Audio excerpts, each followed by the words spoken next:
Well, after 2 years since the last valve replacement, it looks like the heart is failing. So here's the dealio.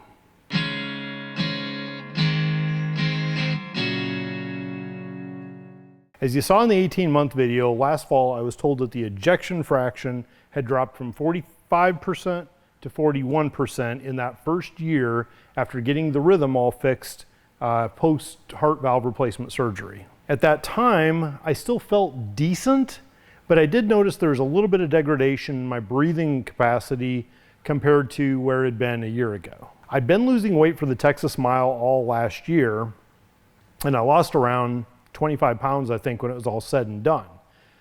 But once the mile was over in October, I started getting a little bit sloppier with the diet, and I started putting on, 10 pounds, 15, whatever, back. And when that started happening, I really noticed the breathing getting way worse. It didn't feel quite as bad as when I had the hole in the heart open up a few years ago. You walk up the stairs to the gym, you can feel it. You go just carry the dumbbells back and forth to the bench, you can feel it. That's Zyme.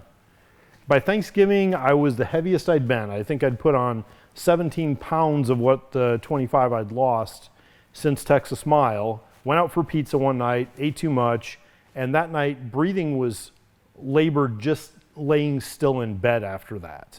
And I noticed that the heart rate could get as low as 30 beats a minute at night. My oxygen levels could drop as low as 80% while I was sleeping. Seemed kind of concerning to me. I also checked my rhythm with the CardioMobile device, and it said possible AFib. So I took all the information, sent it over to the electrical cardiologist to just see if they had any concerns. Is there something about the rhythm being bad that is causing this breathing issue? And they said, well, the rhythm's not perfect, but it's not bad enough it would be causing any breathing issues. And they didn't seem too concerned about the low heart rate or O2 levels while I was sleeping either. They said all that, considering how active I am and everything, they just weren't terribly concerned. I was seeing a mechanical and an electrical cardiologist every 6 months. My next echocardiogram wasn't scheduled until the following fall, so this coming September range. But I was really concerned with this breathing, so I thought, well, to kind of get another opinion maybe as well, I'll go back and see the general cardiologist that I'd gone to initially when the hole in the heart opened up several years ago. Barron and I did our annual road trip to Florida in December. I wasn't working out, obviously not swimming, wasn't lifting, was just taking a break. I wasn't eating terrible, but one particular night in Jacksonville, I did go out and eat a heavier meal, let's say. I did have an appetizer, I did have a full meal, and then I did have a dessert. That night, back at the hotel, I woke up about 3 times from a dead sleep, struggling to breathe. I turned 50 at the end of December. I don't know how I survived a half century on this planet, but I did.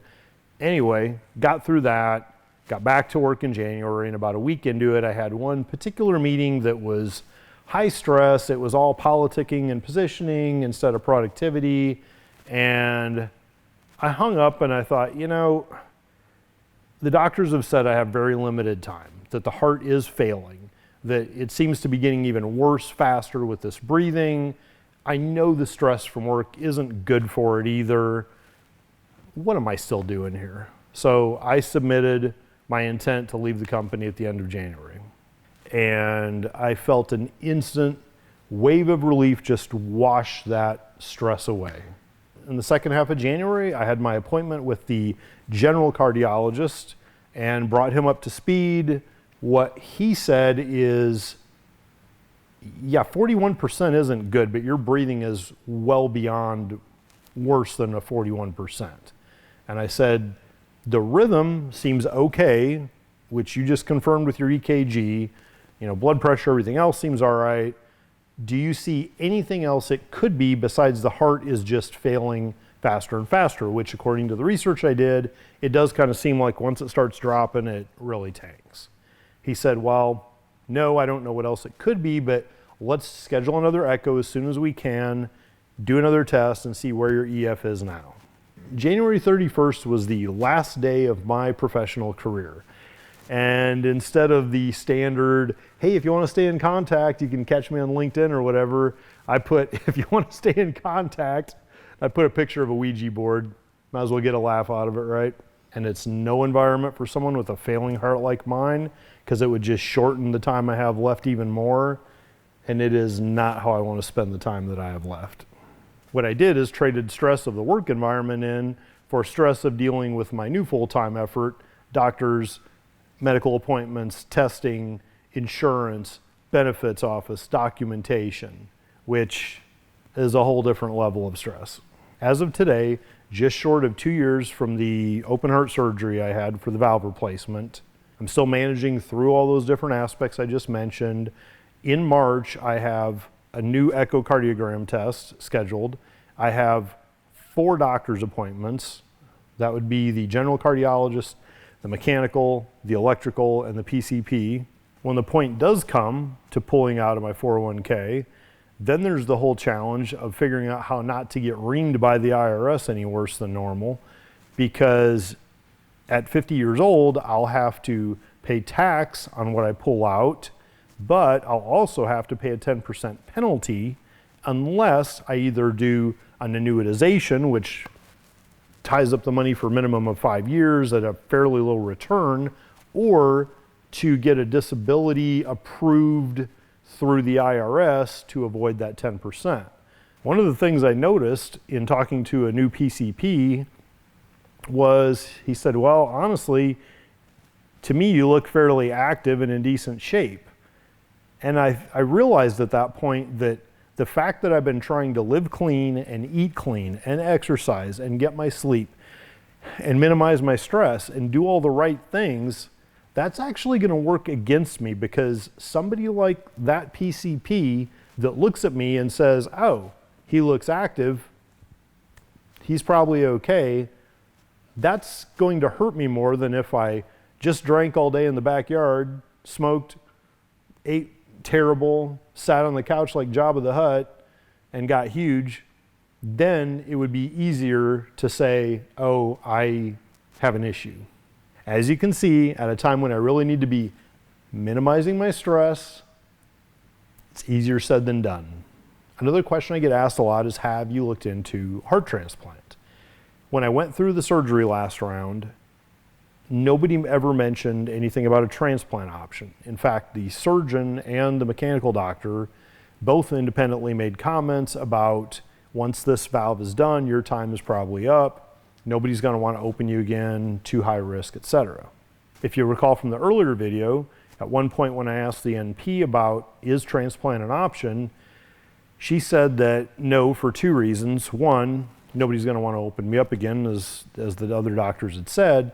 The second reason at that time was that the way it was failing made me not a candidate. And I think that had something to do with the fact that it was more about the valve failing than the whole heart. That may have changed a little bit since then, because from what we could tell last fall at least, unless something changed, the valve and the closure in the upper septum seem to be solid. It's probably that the whole heart is failing now. The lifespan that the NP estimated back at that point was, you know, I'd be lucky to get 5 years, but 10 would be the max. That's when we expected everything to go uphill in terms of heart performance in the next year, but instead it went downhill. So now it's failing, and apparently faster and faster. If you recall from the last video, at 18 months, the doctor in that appointment also made a comment that we should look into Farxiga, some pharmaceutical product. He said it wouldn't help the ejection fraction. That is a train you're not backing up. It's heading downhill, but it might help with mortality. And so I thought, well, sounds like it's not going to make me feel better. I'm just going to live longer feeling bad, which doesn't really appeal to me.